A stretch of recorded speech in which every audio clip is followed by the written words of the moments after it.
Good evening, I'm Gloria, and you're watching Blitzbrief TV. We begin tonight with a critical development in Nigeria's labor sector. The organized labor movement has declared its intention to reject any proposed minimum wage of 62,000 naira or 100,000 naira for Nigerian workers from the federal government. This announcement came during an interview on Channels Television, where Chris Onyeka, the Assistant General Secretary of the Nigeria Labour Congress (NLC), described these figures as starvation wages.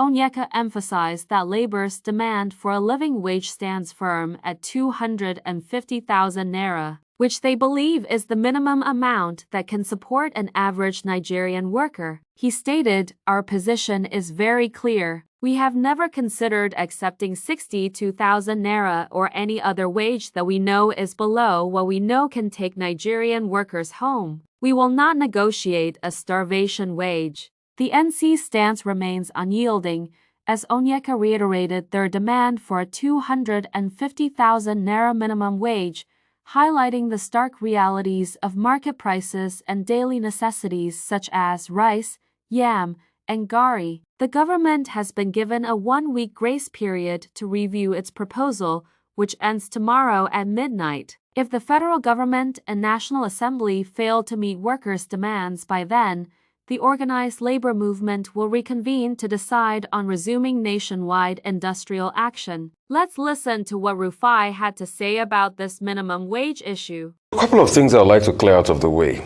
and this is for the state governors. Please, it's not the time to come and talk about federalism now. Minimum wage is domiciled with the federal government. If they decide, you pay. Because I get that argument. It's now time, when it's convenient for you, to make the argument of federalism. No. How about you state governors being prudent in your resource? These were the same state governors that when President Buhari just came in, most of them had not paid salaries. He gave them loans in advance to even pay the salaries. A lot of them diverted it for personal reasons.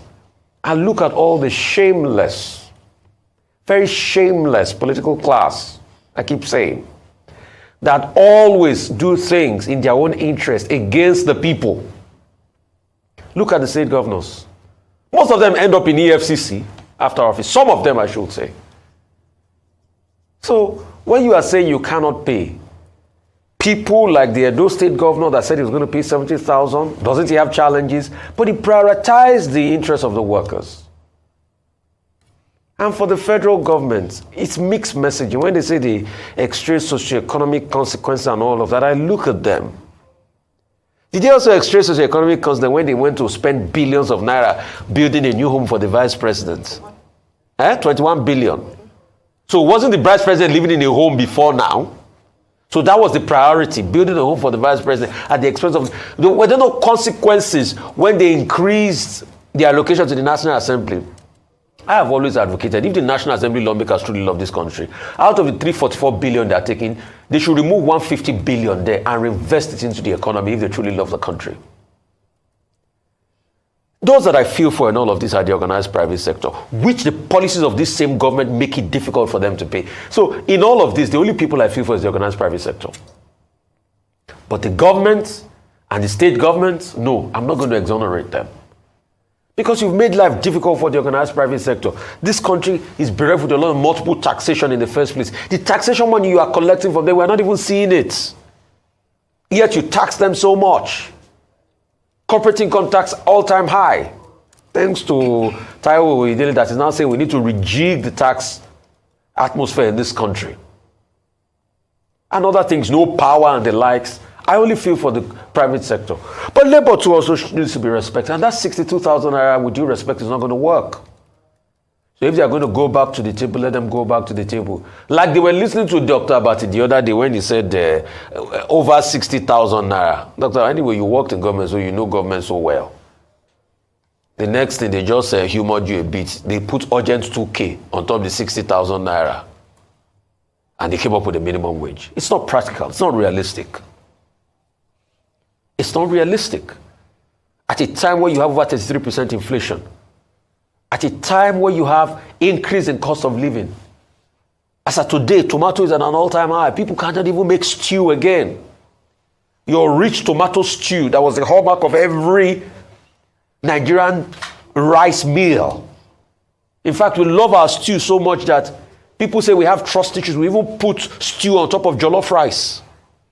We can't buy the rich tomato stew again because tomatoes is at an all-time high. And you want 62,000 when the governors are feeding fat.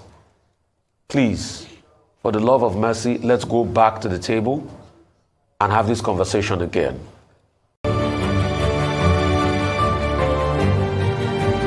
In other news, a significant ruling has emerged from the High Court in Port Harcourt amidst the ongoing political turmoil in Rivers State. Justice Okogbule Gbasam of the Rivers State High Court has upheld the seats of Martin Amaewhule and 26 other state lawmakers. The court ruled that the claimants could not prove that these lawmakers had officially registered as APC members, stating that party membership must be verified through official registers or membership cards, not through media reports or verbal declarations. This ruling effectively means that the 27 lawmakers retain their positions and all legislative actions they have taken remain valid. Consequently, Governor Fubara must comply with all laws passed by these legislators. This judgment reaffirms a previous ruling by Justice Okogbule Gbasam of the Federal High Court, which also recognized Amaewhule and his colleagues as legitimate members of the Rivers State House of Assembly. That's all for now. Stay tuned to Blitzbrief TV for more updates. I'm Gloria,